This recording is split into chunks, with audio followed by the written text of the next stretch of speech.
Well, hello, Kirk. How are you doing today? I'm doing all right, Sheldon. It's nice and sunny today. Well, at least it is, speaking 2 days in the past.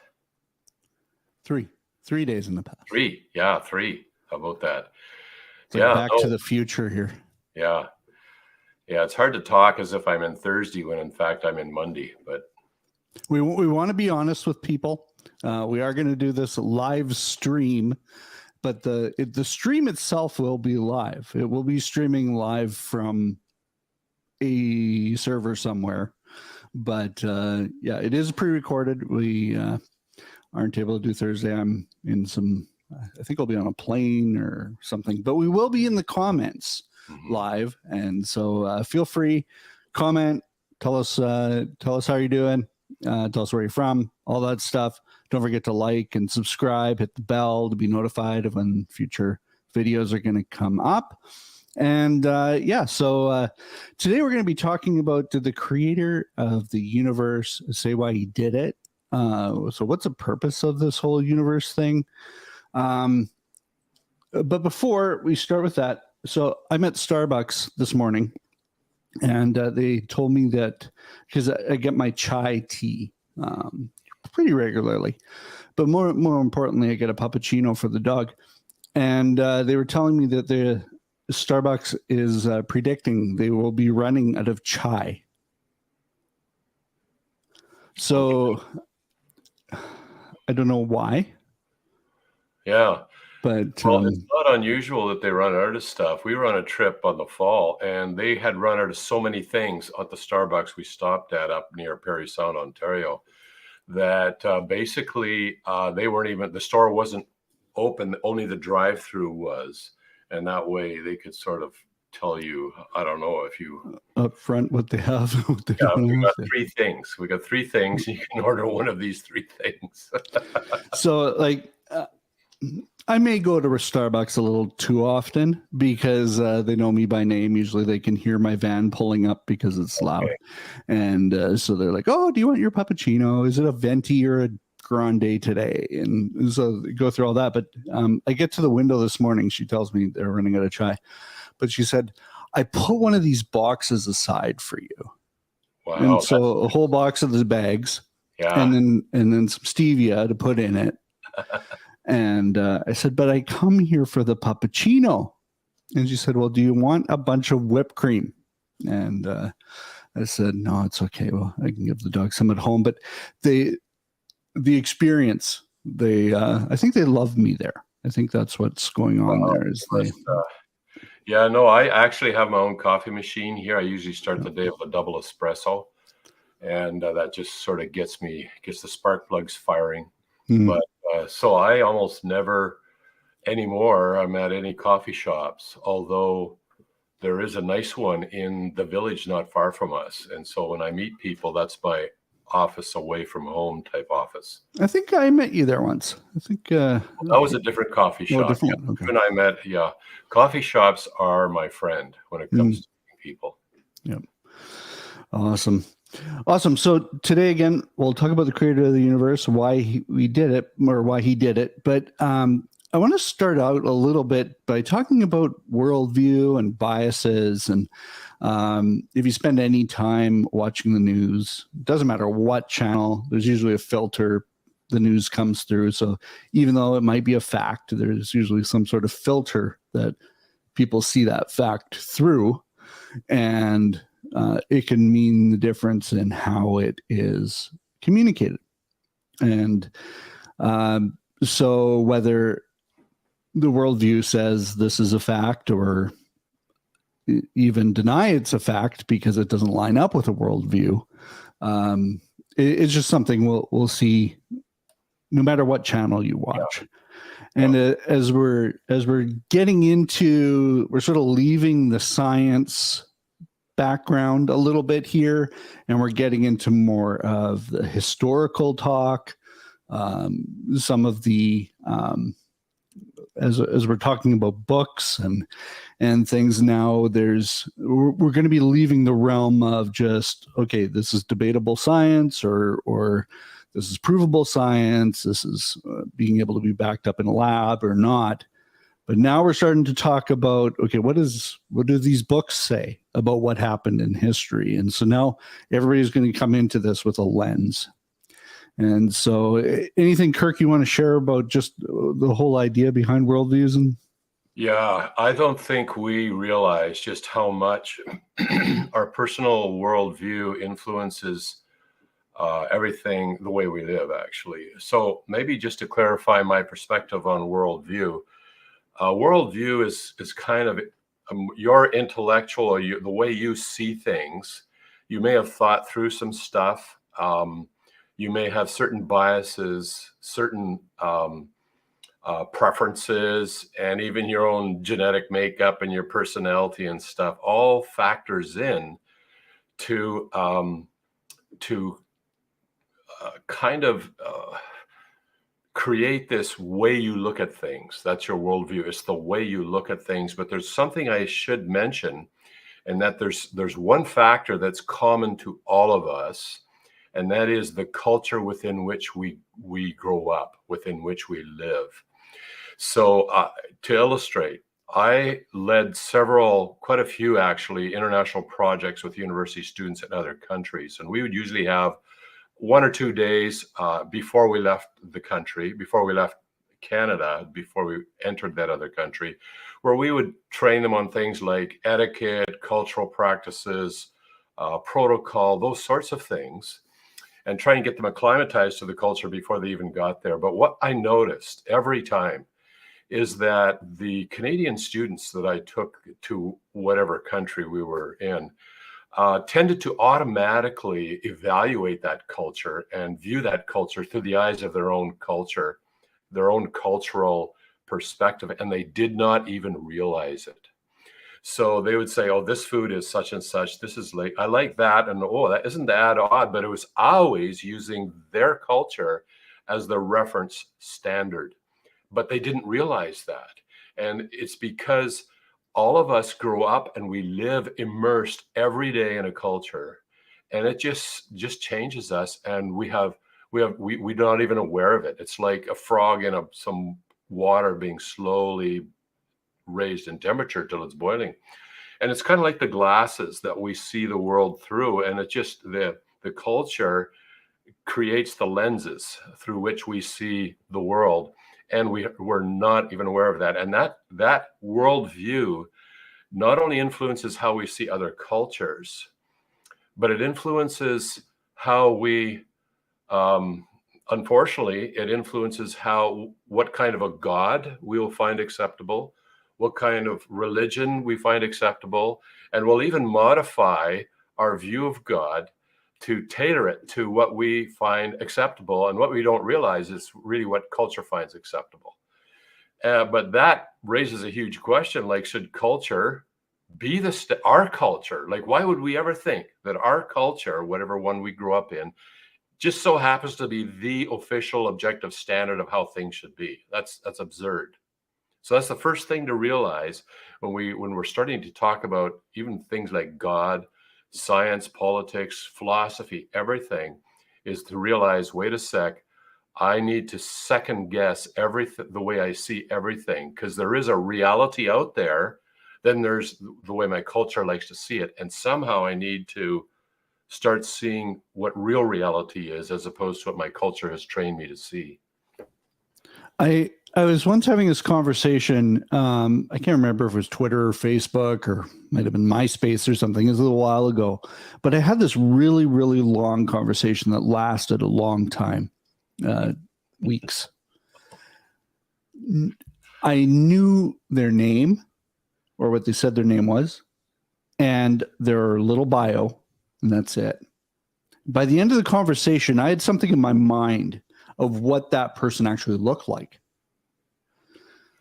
and how they presented themselves. And then we had a video call. Totally different. Yeah. And so just only knowing a certain amount can really put something in your head that isn't accurate at all. Yeah. And so as we have these conversations, Those of you that are watching, comment, tell us where you think we're wrong. Let's have that conversation, because we do want to find out what that reality is. What is real? What is fact? What is true? And so if you think we're wrong, tell us why, and let's have that conversation. And we think we're right. There's lots of things that we may be wrong about, but our worldview, we have an idea of what we think is reality. And so the only way you can really have the come to land on what is truth is by looking at everything and saying, does it make sense? What's the accuracy behind this? Yeah, like when I don't know if I would be so bold as to say I think I'm right, although I do think I'm right on certain really important stuff.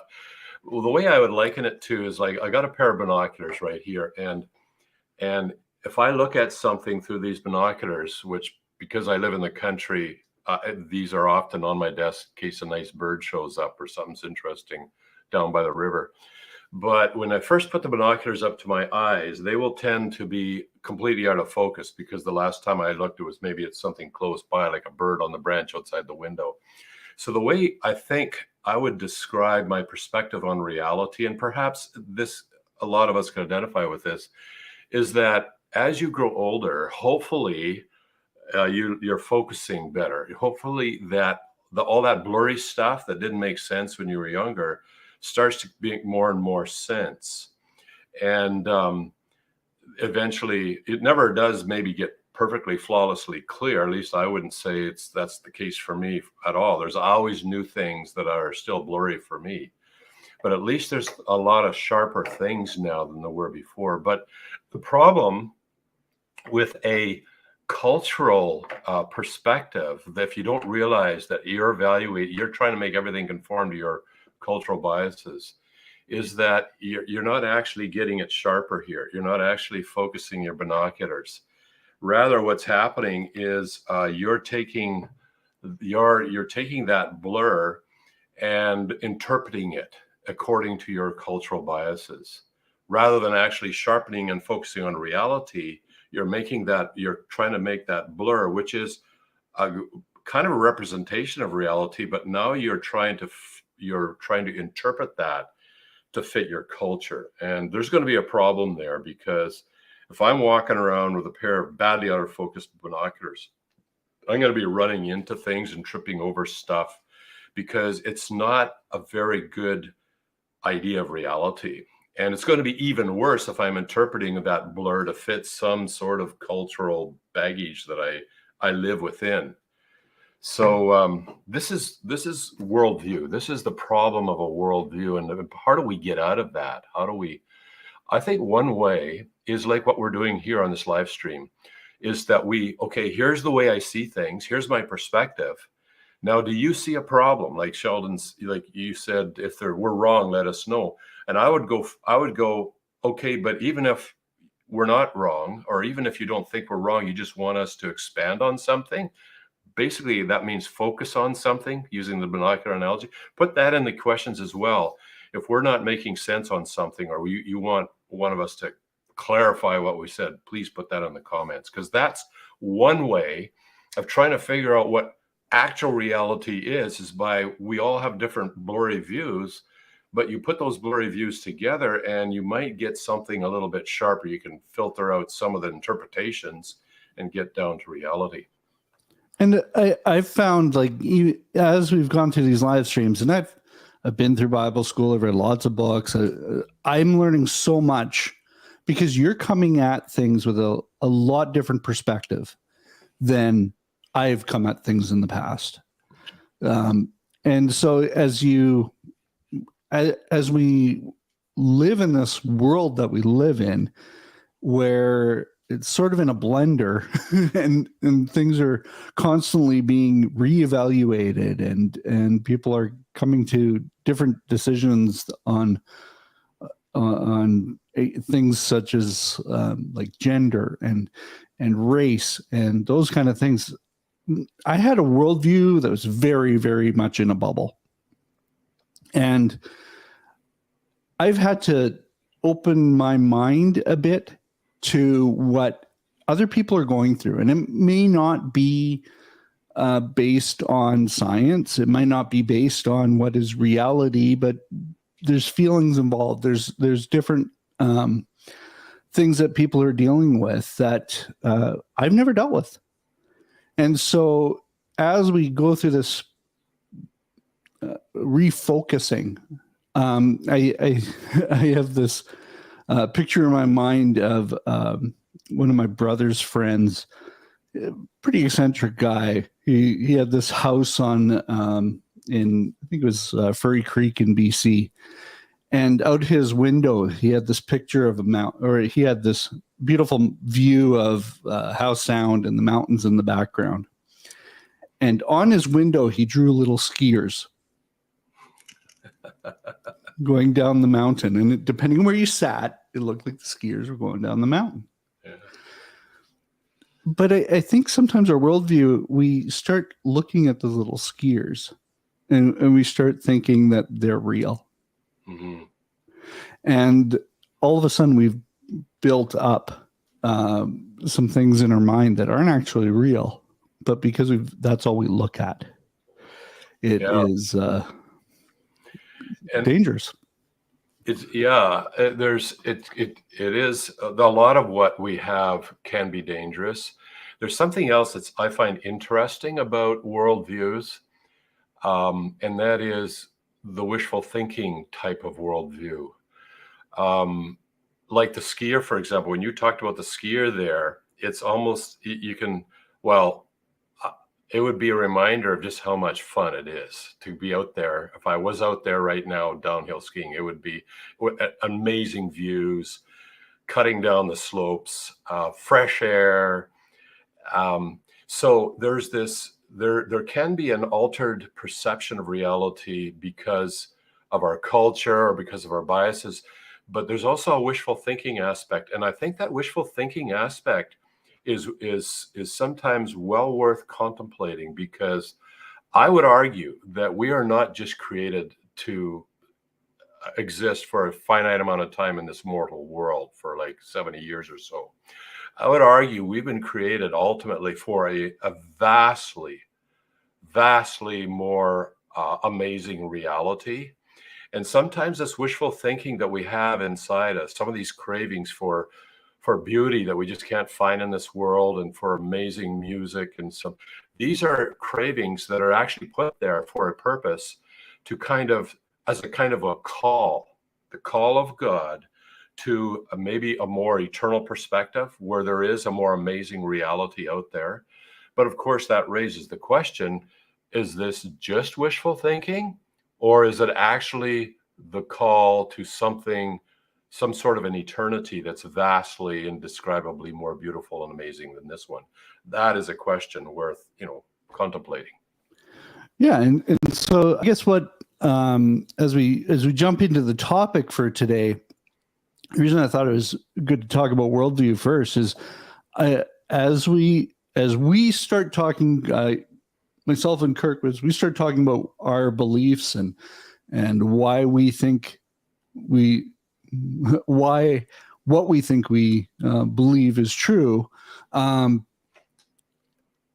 Let's all, even as we go through this, I'm going to ask questions. Just okay, but is this actually solid? Is this fact, or is it wishful thinking, or is it this is what this book says? Well, can we believe the book?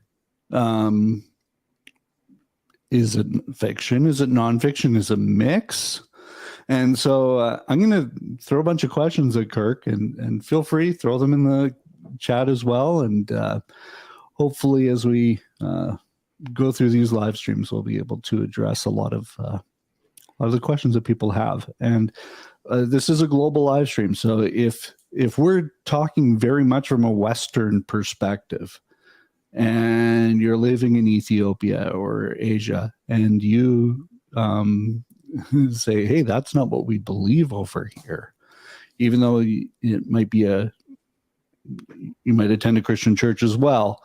I'd love to hear some of those, because we do come at things a lot with a Western mindset, because that's how we were trained, and that's the world we lived in and live in. So yeah, fire back at us. We want to have this conversation with you. All right, Kirk. Did the creator of the universe say why they did it? I think I would argue that we know that the creator of the universe has interacted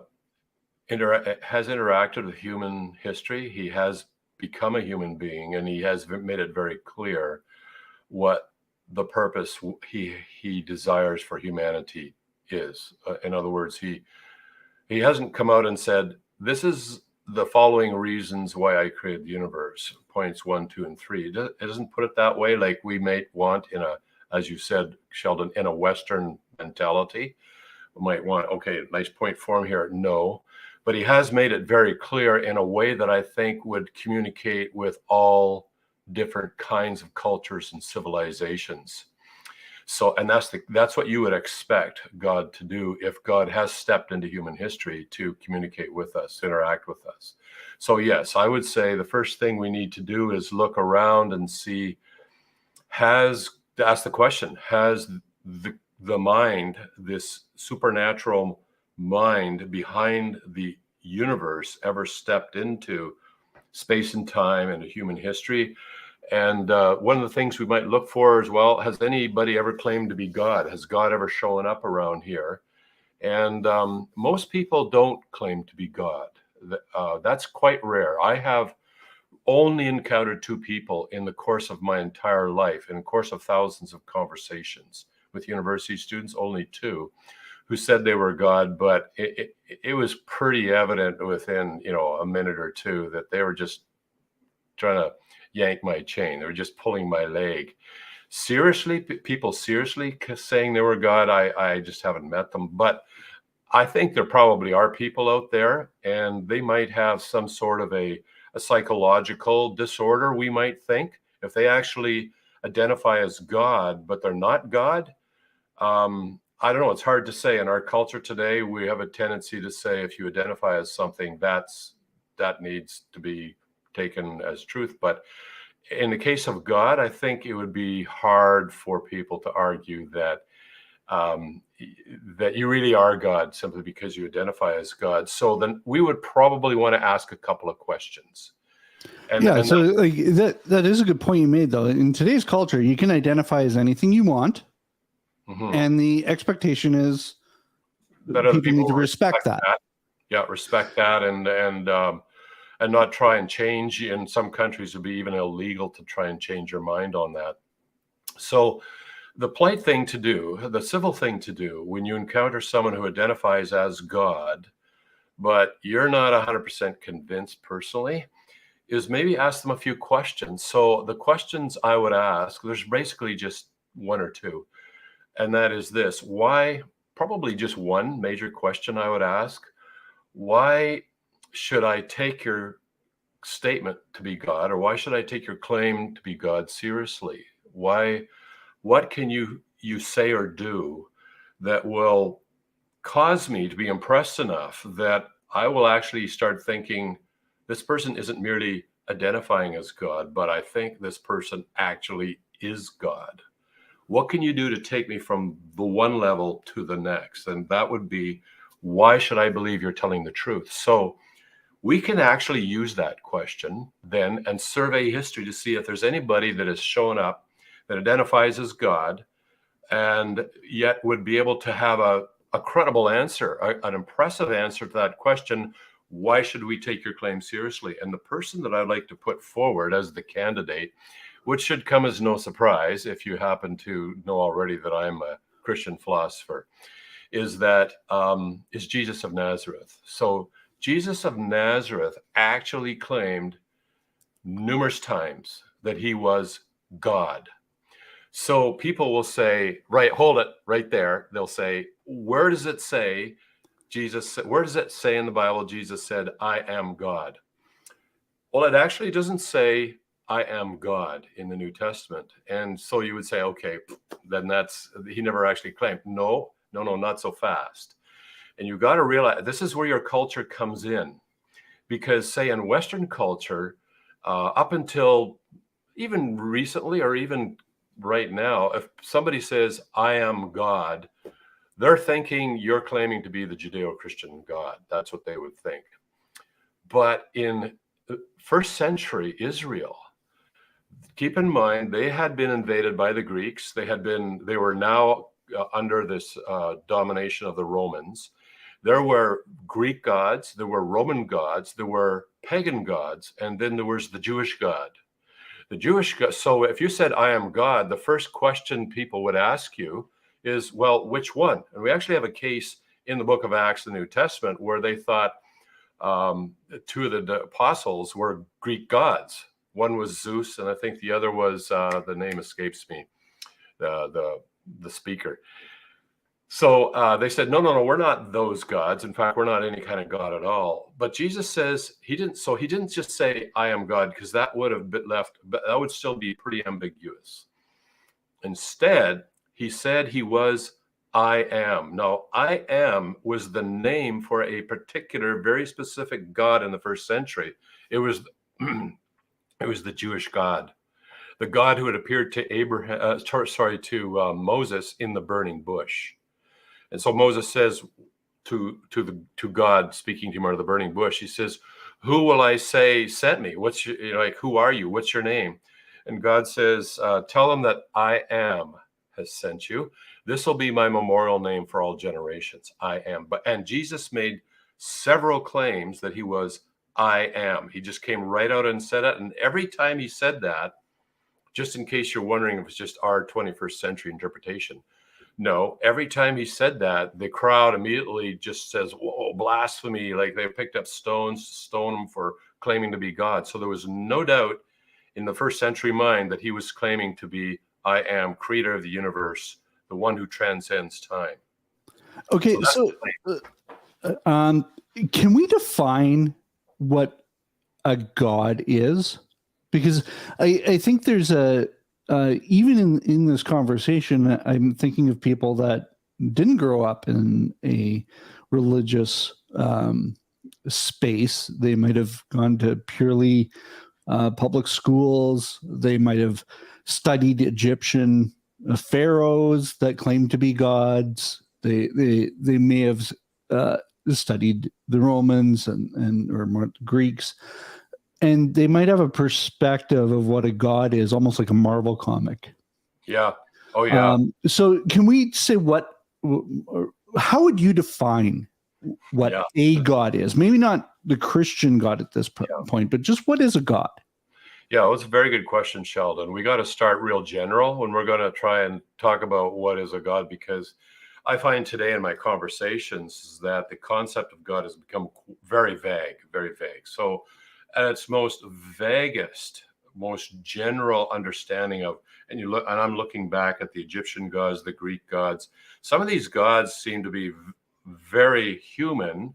That is, they were jealous. They fought amongst themselves. They chased women, whatever. But there was one thing that distinguished them from humans, is that at the very least, they had some sort of a supernatural quality about them. Now, sometimes you would get people like Caesars or pharaohs who would, in some sense, claim to be a god of some description, but there's a difference between, and that's a case of a human being claiming to be some sort of god. That is, there's something supernatural, or they've got a god, as one of their ancestors or whatever. That's just a claim. But when we're trying to define God, what are we really trying to talk about? And that's its very broadest sense. It would be a being with some aspect of supernatural, with some sort of a supernatural attribute about this being. That's the broadest thing. So that distinguishes a general God from just a normal human being. And so any human being, including Pharaoh, Caesar, or some university student who claims to be God, would have at the very least to establish that there's something supernatural about them that's not common to humanity.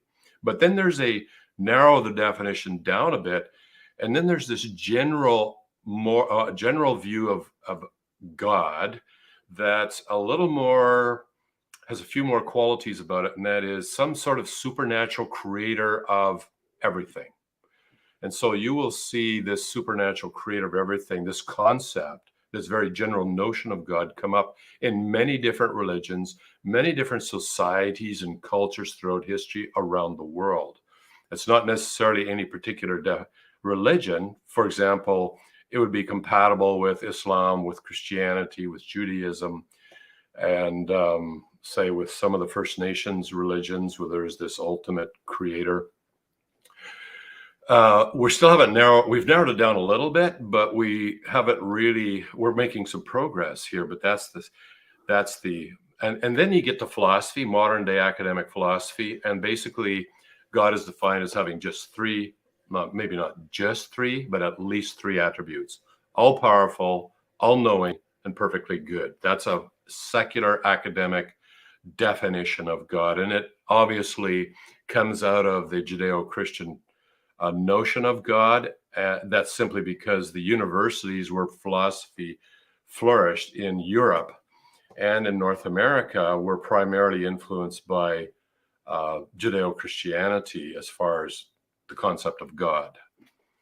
So the reason I use the title creator in for this live stream is, would you say that every culture has a creator of some sort in their religious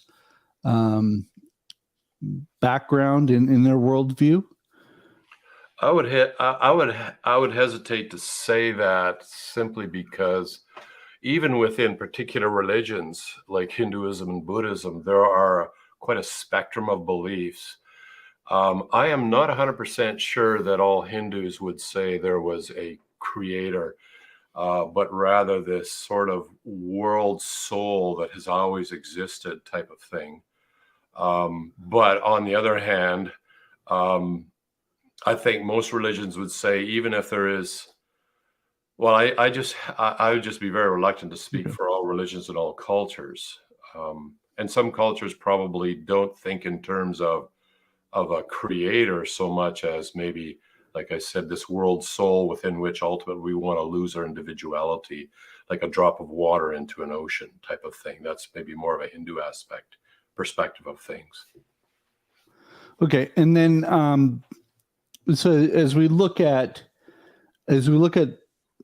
our definition that we're going with God now, like starting this point in the stream, are we going with the philosophy definition, or are we going more on a step back where it's just some sort of supernatural? Okay, yeah.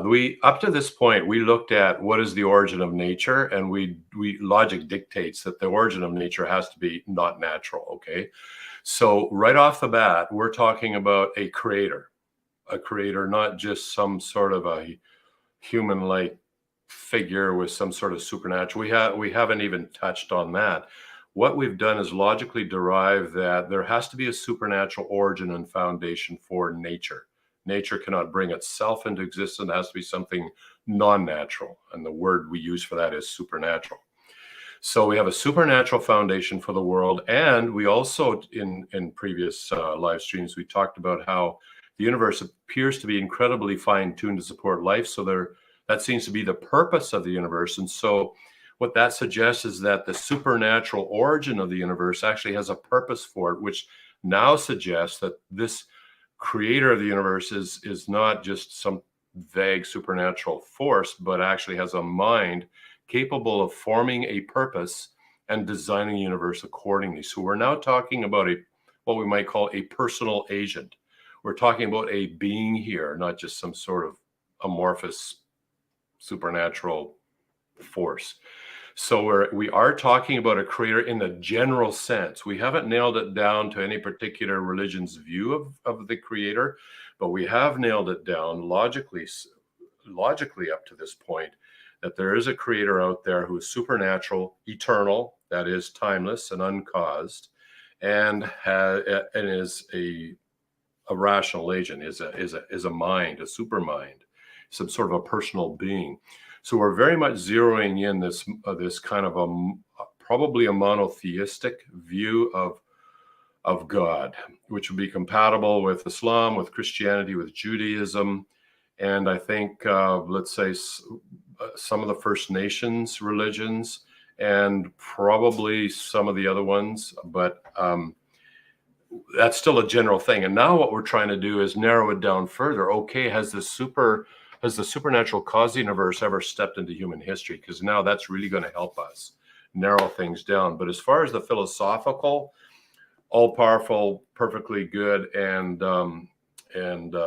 all-knowing, we haven't really proved that or even given an argument for it thus far. That would be a little bit further down the road, although the all-powerful bit is whatever it was that created the laws of physics and the universe and everything else must be pretty impressive as far as its ability to do things.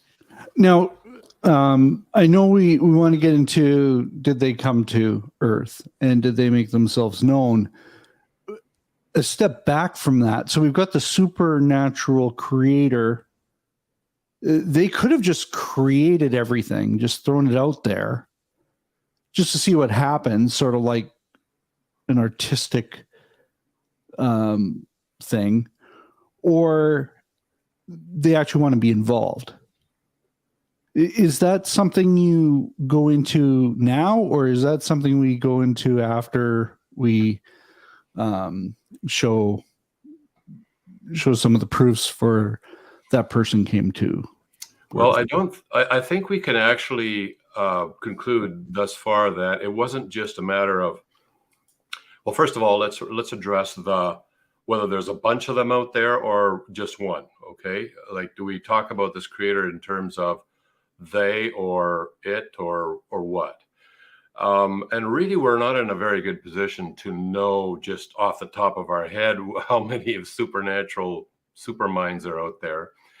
But when we think about it philosophically and using a principle called Occam's razor, and Occam's razor says the simplest solution that does the job is the better one to go with. That's the one we probably should go with rather than some. So you don't actually need a whole pile of super intellect gods, creators out there. You only need one. One will do the job. In fact, one could argue that if there was a bunch of them out there, we might see, and they were all different, we might see some sort of conflict going on in this physical world. We might see some sort of signs of that, which we don't. There's nothing here that indicates there actually is more than one. Let's put it that way. There's no evidence that there is more than one. Occam's razor says one is all you need. And if they are all perfectly the same and think the same, then there's no point in saying there's a bunch of them. You could just say there's just one.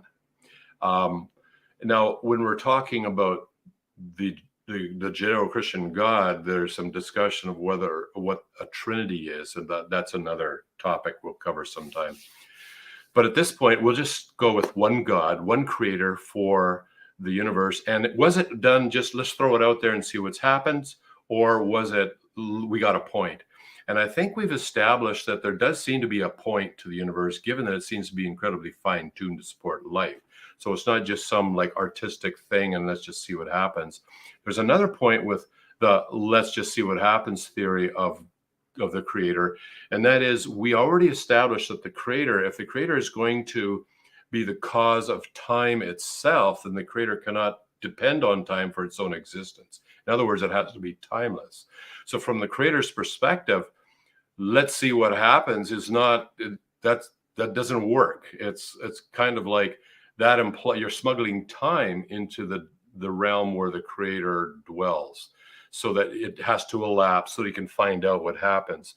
But if the creator transcends time, then what's going to happen from the creator's perspective is happening. It's like there's no past or future or present. It's all in the timeless now, so to speak. So we can rule it out from that perspective. We can rule it out from the perspective that there seems to be a point to the universe. So we then have to figure out what is the point of this creator. And we're going to be totally in the dark. We're just going to be totally guessing unless the creator somehow lets us know. That's where I'm suggesting Jesus of Nazareth comes in. Or you can add any other candidate you wish. You know, the audience, somebody has some other idea, throw that into the chat and we can talk about that as well. But at the end of the day, all the candidates for creator of the universe are going to have to answer the question, why should we believe you're telling the truth when you say you're God? You look like a human being to me. So why should we believe you're telling the truth? And that's where we're kind of looking at with Jesus of Nazareth, because there were two highly unusual warrants for believing that he was telling the truth, which I haven't really expanded on yet, but there are two unique in history that no other human has ever accomplished, or that applies to no other human being.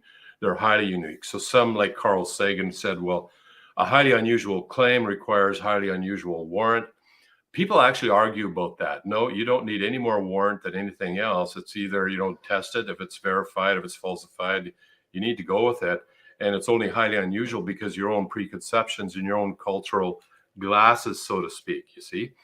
But I can go with Carl Sagan on this one, and I'll say, okay, you want highly unusual warrant for the belief that Jesus was telling the truth when he said he is I am, creator of the universe, transcends time, able to raise people up from the dead at the end of human history, and all these amazing claims.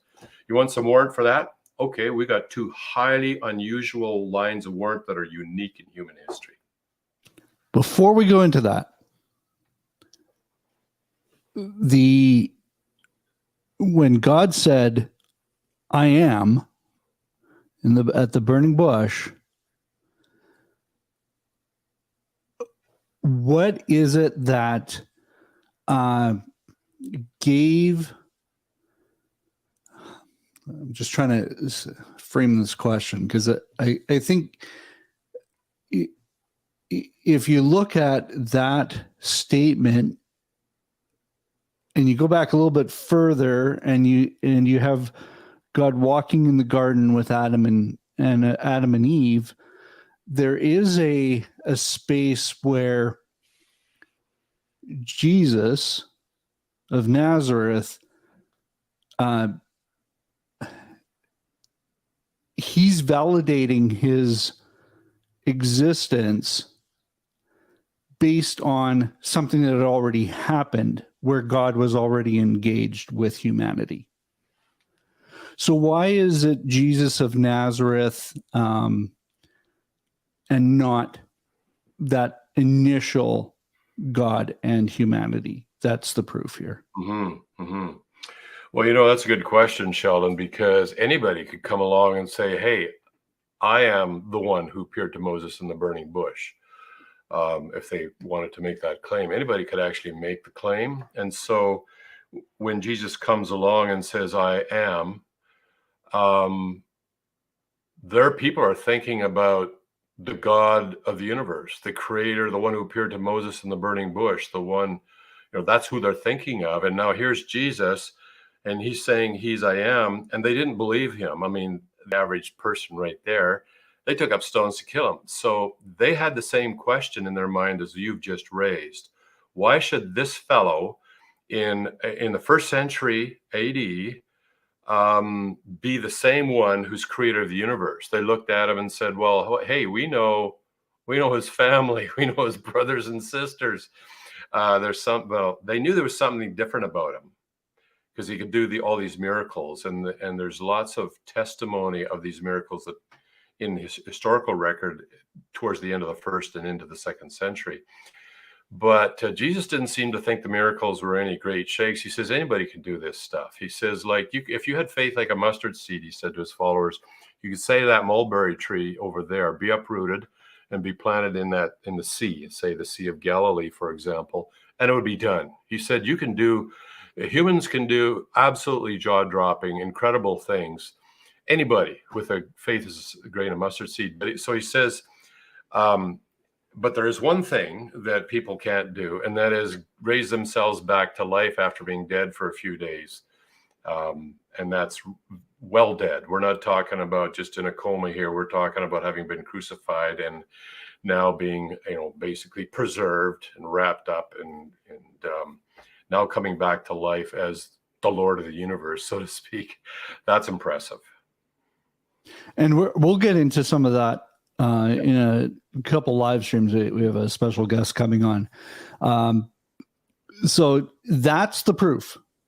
The resurrection, as we call it in Christianity, is the proof that, or the resurrection of Jesus specifically is the proof that Jesus was I am. Yeah, although I hesitate to call it, as a philosopher, I always hesitate, and even a scientist too. In philosophy and in science, we don't talk about proofs. You can talk about proofs in math. You can talk about proofs in logic if it's if the right circumstances. I would rather, but in real life, it's what we would prefer to say, this is evidence, or this is an argument for. This is, and in fact, I would like to argue that the evidence and the arguments in favor of Jesus being who he claimed to be are so strong that it's the most rational position to take. So you might have 5 options on the table and you say, it's possible that this would be, maybe this is over here. Maybe he was just a guy who could do a magician's tricks, or that was option number 1. Option number 2 is maybe he didn't actually die, and somehow resuscitated. Option number 3 is he actually is who he claimed he was. And you could assign probabilities to each of these options, given what evidence is out there and the logical arguments. And what I would like to argue is that the probability that he is who he claimed he was is higher than any of the other options. And then at some point, we have to decide, okay, I'm going to go with one of the options. Even though it's not 100% provable in any other cases, I'm going to go with one of those options. I think the most rational thing is to say that he is who he claimed he was. But I'm going to go with that. And that actually, because it's not a proof, because I can't prove that he had literally rose physically from the dead, I can only provide evidence for it, which we will talk about. That's a step of faith. We use faith all the time. For example, I worked for a company developing an experimental aircraft engine. I saw that engine explode 3 times in a test cell. And if that ever happened on an aircraft wing, probably the plane, there's a good chance it might go down or take the end of the wing off or whatever. So, but I have since flown on aircraft that actually have that engine. The engine eventually completed testing, then it went into production, got certified, and now it's used today. I've climbed on those planes, and when I step on that plane, when I'm about to step on, I'll say, oh, hey, that's a Dash 8. I helped develop the engine for that aircraft. And I saw that aircraft engine explode on 3 occasions. Should I get on this airplane? And I do. And the reason that I do, I cannot prove that it's going to get me to the destination. I cannot prove in advance that it's not going to explode. But I know that the rational justification, the probability it's going to do that is so low now because we weeded out those problems in testing it, that I can entrust myself to get on that plane. And I won't know until I get to the destination, of course, but that's an act of faith when I walk on board that aircraft, because I know that it's not 100% certain that that engine will get me to my destination, but it's close enough that I can justify putting my faith in that aircraft. Okay, so I'm just looking at my itinerary, and I've got 2 Dash 8 flights coming up this week. Excellent. So I can have faith that the testing happened, and that there's a pretty good chance I'm going to make it. Yeah, because there's a whole testing process which happens before the certification testing. So all this testing has to be done. All the problems got to be found, and then it's certified. And by the time it's certified, I have enough confidence in that engine that I have flown in it, Sheldon. So I can't guarantee that you're going to make it to your destination in the next, as you fly in these 2 Dash 8 flights. but I would suggest you can put your faith. I would say put your faith in the aircraft, and if it goes down, my apologies.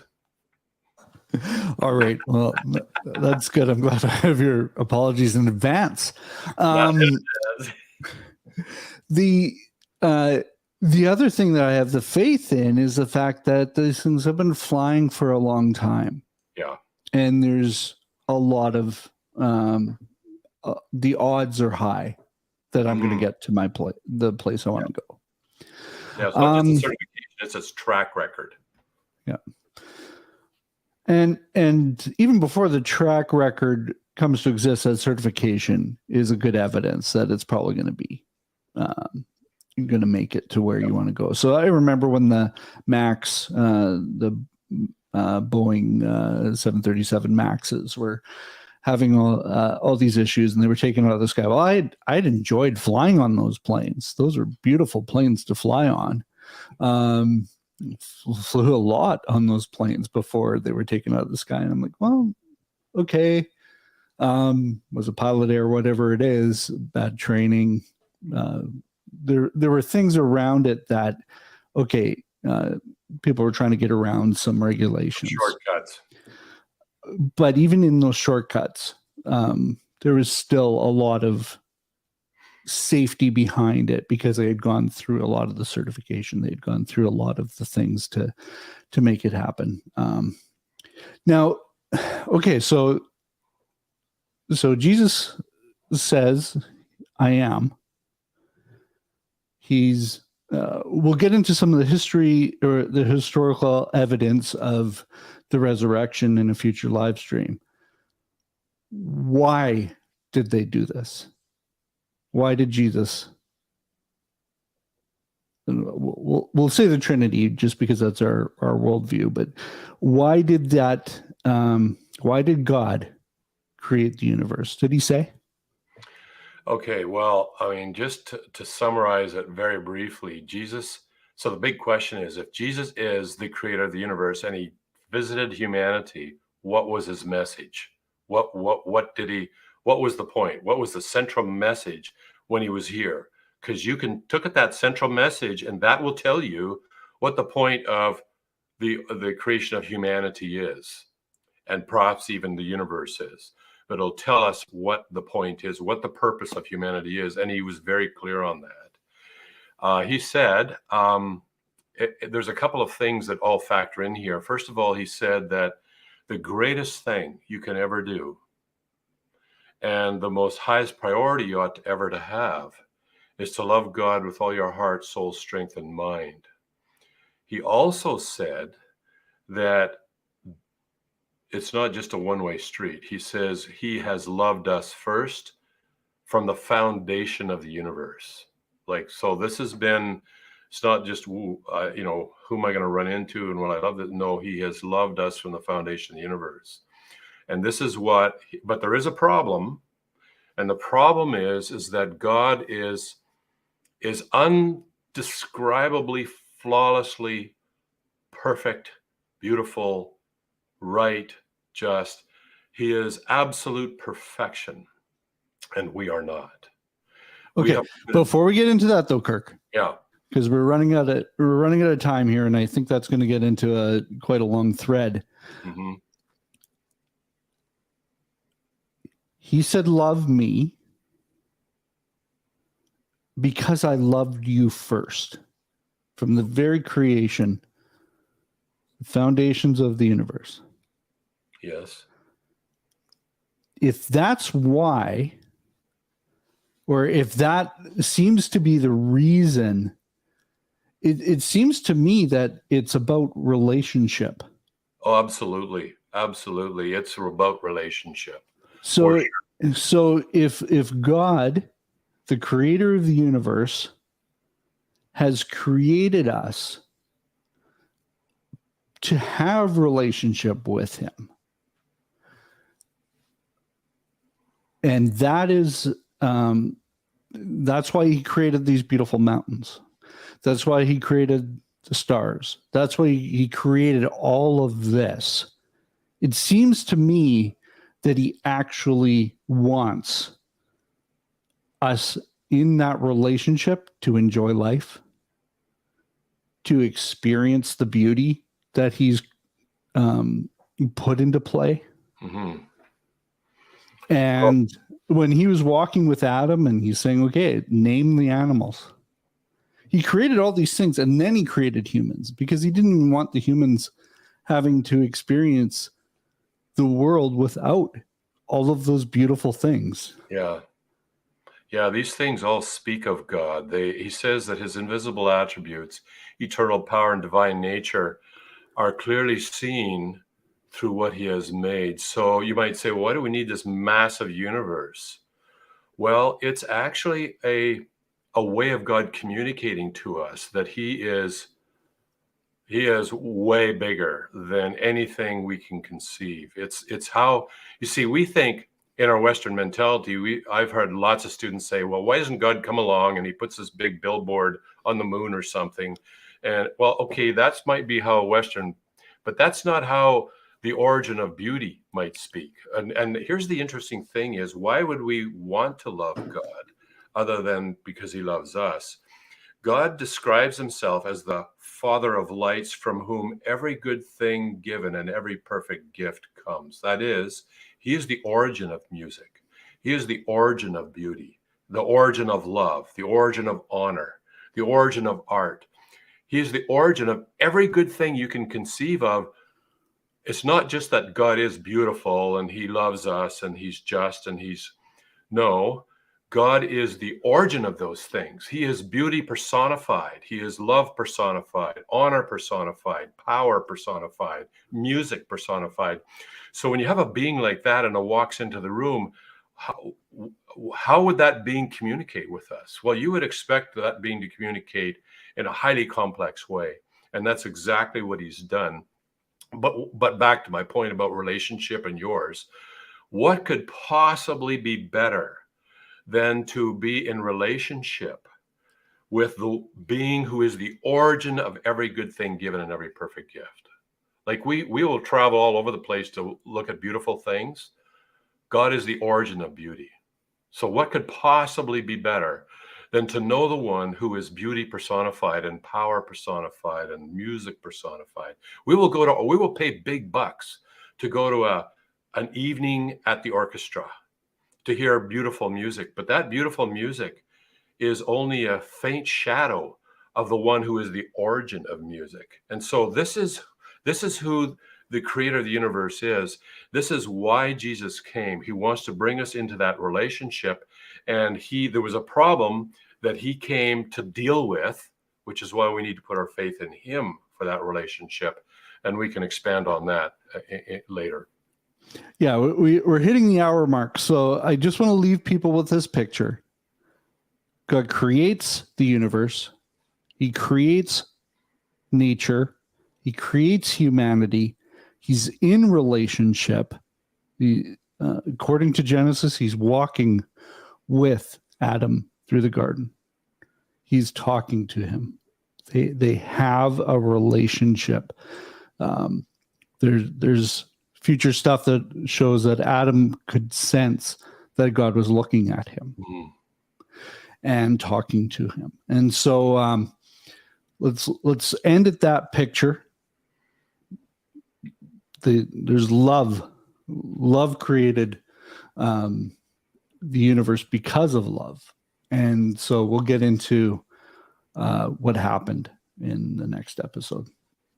Yeah. Excellent stuff. Okay, we'll talk to you. Well, we're going to talk to you in a couple hours, but see you next week, Kirk. In real life, it'll be a week from now. Yeah. Bye for now.